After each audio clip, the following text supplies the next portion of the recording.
ನಮಸ್ತೆ. ಯಾರಪ್ಪ ಈ ಫೋಟೋದಲ್ಲಿರೋದು ಅಂತ ನೋಡ್ತಾ ಇದ್ದೀರಾ ಅಲ್ವಾ? ಈಗಾಗಲೇ ನಿಮ್ಗೆ ಗೊತ್ತಾಗಿದೆ. ಯಾಕಂದರೆ ಸೋಷಿಯಲ್ ಮೀಡಿಯಾ ತುಂಬ ಇವರ ಹೆಸರೇ ನಾವು ನೋಡ್ತಾ ಇದ್ದೀವಿ. ಕಲಿಯುಗದ ಕಲ್ಕಿ ಅಂತ ಹೆಸರಿಟ್ಕೊಂಡು ಕೋಟಿ ಕೋಟಿ ಮೋಸವನ್ನು ಮಾಡಿದ್ದಾರೆ ನಮ್ಮ ಜನಗಳಿಗೆ. ಅಂದರೆ ಮೋಸ ಹೋಗೋರು ಇರೋವರೆಗೂ ಮೋಸ ಮಾಡೋರು ಇದ್ದೇ ಇರ್ತಾರೆ ಅನ್ನೋದನ್ನು ಇವರು ಸಾಬೀತು ಮಾಡಿಬಿಟ್ಟವ್ರೆ. ಇವ್ರ ಹೆಸರು ಶಿವಾನಂದ ನೀಲಣ್ಣನವರ್ ಅಂತ ಕರೀತಾರೆ ಇವರ ಹೆಸರು. ಈ ಪ್ರಕರಣ ಕರ್ನಾಟಕದಲ್ಲಿ ಬಹಳ ಚರ್ಚೆ ಆಗ್ತಾ ಇರುವಂಥ ಒಂದು ವಿಷಯ. ಶಿವಾನಂದ ನೀಲಣ್ಣನವರ್ ಕೆಲವರು ಅವರನ್ನು ದೈವಿಕ ಶಕ್ತಿ ಹೊಂದಿದ ವ್ಯಕ್ತಿ ಅಂತ ಪ್ರಚಾರ ಮಾಡಿದ್ರು. ಇನ್ನು ಕೆಲವರು ಅವರನ್ನು ಕಲಿಯುಗದ ಕಲ್ಕಿ ಅಂತ ಭಾವಿಸಿ ಅವರು ಹೇಳಿದ ಮಾತೆಲ್ಲ ಕೇಳ್ಕೊಳ್ತಾ ಬಂದರು. ಆದರೆ ಈಗ ಇದೇ ವ್ಯಕ್ತಿ ವಿರುದ್ಧ ಕೋಟಿ ಕೋಟಿ ರೂಪಾಯಿ ಮೋಸದ ಆರೋಪ ಕೇಳಿಸ್ತಾ ಬರ್ತಾ ಇದೆ. ಸಾವಿರಾರು ಜನರಿಂದ ಹಣ ಸಂಗ್ರಹ ಮಾಡಿದ್ದಾರೆ. ಅತಿಯಾದ ಲಾಭದ ಭರವಸೆಯನ್ನು ಕೊಟ್ಟಿದ್ದಾರೆ. ಭಕ್ತಿಯ ಹೆಸರಿನಲ್ಲಿ ನಂಬಿಕೆ ಹುಟ್ಟಿಸುವಂಥ ಪ್ರಯತ್ನ ಸಹ ಇವರು ಮಾಡ್ತಿದ್ದಾರೆ. ಇವೆಲ್ಲವೂ ಈಗ ವಿವಾದಕ್ಕೆ ಕಾರಣವಾಗಿದೆ. ಹಾಗಾದರೆ ಯಾರು ಈ ಶಿವಾನಂದ ನೀಲಣ್ಣನವರ್? ಜನರು ಏಕೆ ಇವರನ್ನು ನಂಬಿದ್ರು?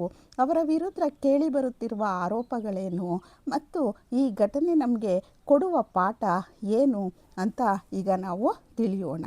ಕರ್ನಾಟಕದ ಬೆಳಗಾವಿ ಭಾಗದಲ್ಲಿ ವ್ಯಾಪಾರಿಯಾಗಿ ಇವರು ಕಾಣಿಸ್ಕೊಂಡ್ರು. ಫಸ್ಟು ಶಿವಾನಂದ ನೀಲಣ್ಣನವರ್ ಕೆಲ ವರ್ಷಗಳಲ್ಲಿ ಅಸಾಧಾರಣ ರೀತಿಯಲ್ಲಿ ಜನಪ್ರಿಯತೆಯನ್ನು ಪಡ್ಕೊಂಡ್ರು. ಸೋಷಿಯಲ್ ಮೀಡಿಯಾ ಸಭೆಗಳು ಮತ್ತು ಭಕ್ತರ ಮಾತುಗಳ ಮೂಲಕ ಅವರ ಸುತ್ತ ಒಂದು ದೈವಿಕ ವ್ಯಕ್ತಿ ನಿರ್ಮಾಣವಾಗುವಂತೆ ಆಯಿತು. ಈ ವಿಶೇಷ ಶಕ್ತಿ ಹೊಂದಿರುವ ಎಂದು ಹೇಳುತ್ತಾ ಇವರು ಕಲಿಯುಗ ಕಲ್ಕಿ ಅಂತ ಹೆಸರನ್ನು ಸಹ ಪಡ್ಕೊಂಡ್ರು. ಇವರಿಗೆ ಅತಿಯಾದ ಲಾಭ ಆಸೆ ಹುಟ್ಕೋತು.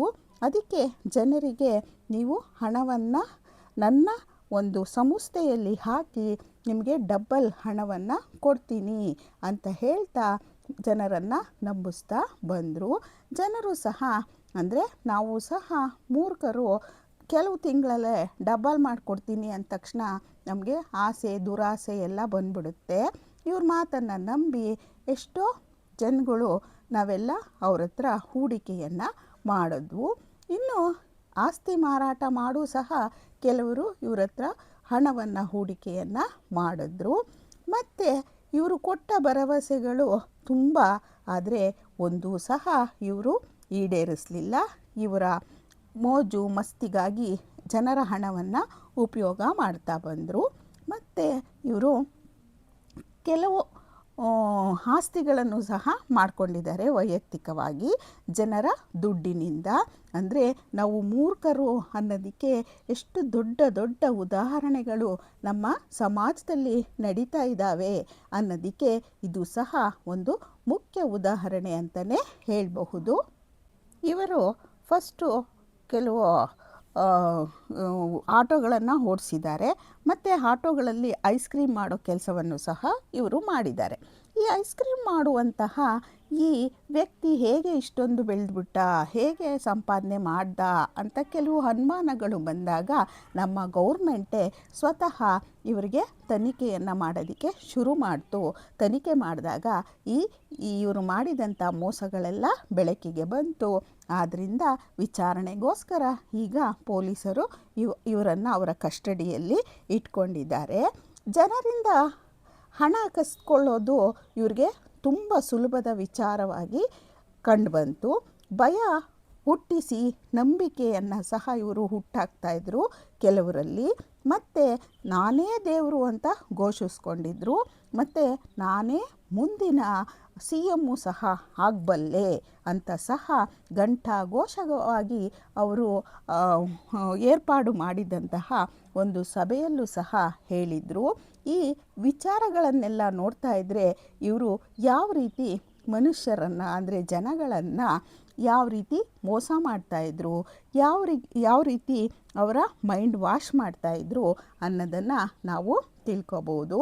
ಹಣ ಹೂಡಿಕೆ ಮಾಡುವ ಮೊದಲು ನಾವು ಸಹ ಕೆಲವು ಯೋಚನೆಗಳನ್ನು ಮಾಡಬೇಕಾಗುತ್ತೆ.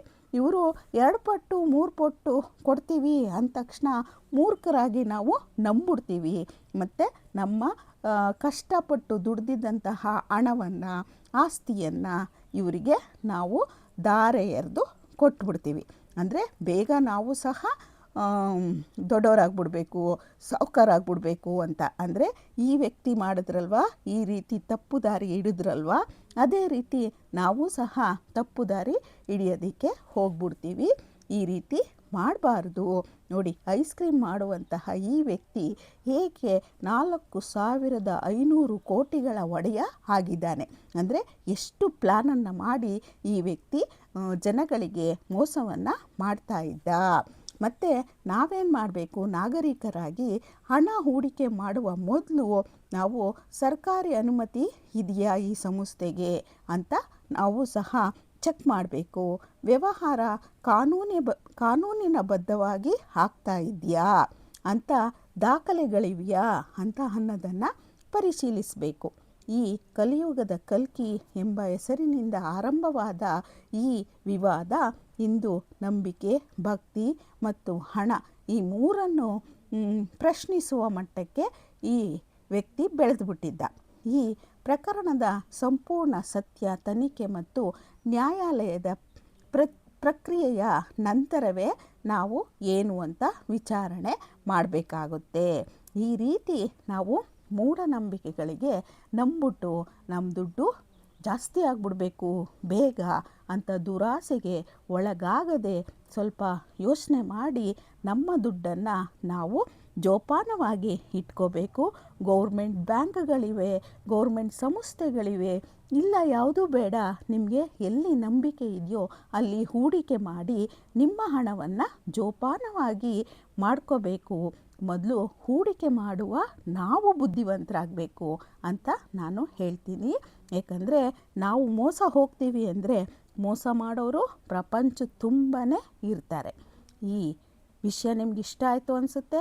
ಇಷ್ಟ ಆದರೆ ಒಂದು ಲೈಕ್ ಮಾಡಿ, ಶೇರ್ ಮಾಡಿ, ಕಮೆಂಟ್ ಮಾಡಿ, ಸಬ್ಸ್ಕ್ರೈಬ್ ಮಾಡೋದನ್ನು ಮರಿಬೇಡಿ. ಮತ್ತೊಂದು ವಿಶೇಷವಾದ ವಿಡಿಯೋದೊಂದಿಗೆ ನಾನು ಸದ್ಯದಲ್ಲಿಯೇ ನಿಮ್ಮನ್ನು ಭೇಟಿ ಮಾಡ್ತೀನಿ. ನಮ್ಮ ಎಚ್ಚರಿಕೆಯಲ್ಲಿ ನಾವು ಇರೋಣ. ಎಚ್ಚರಿಕೆ, ಎಚ್ಚರಿಕೆ, ಎಚ್ಚರಿಕೆ.